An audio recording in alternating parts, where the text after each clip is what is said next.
लगेच लोक हाय शिट्ट्या मारतात, हाय काय करतात. ते रजनीकांत पण असंच काहीतरी करत असतो.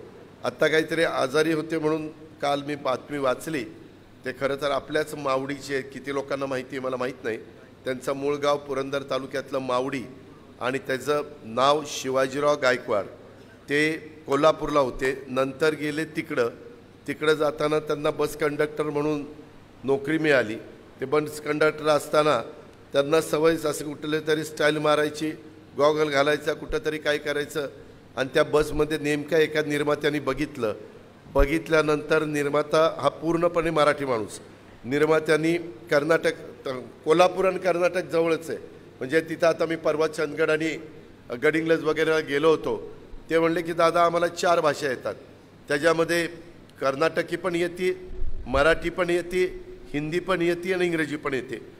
काल परवा मी उदगीरला होतो, तिथं पण पलीकडची बॉर्डर.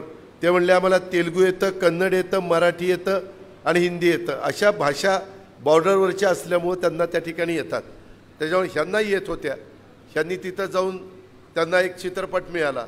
त्यांची ती स्टाईल बिल तुम्ही बघा, त्यांना फार टक्कल पडलेलं आहे. पण तिथं बघितलं रे मस्तपैकी केस, गॉगल बिगल. ते 60-65 वर्षाचा आहे, पण वाटतो 35-40 वर्षाचा.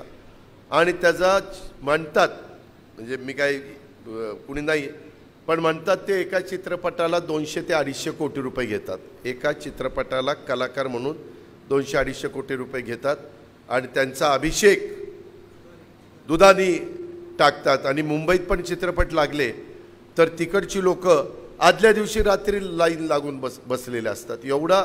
आणि काहींनी तर देवघरातच त्यांना ठेवलेलं आहे, त्याचं देऊळ पण बांधलेलं आहे. ठीक आहे.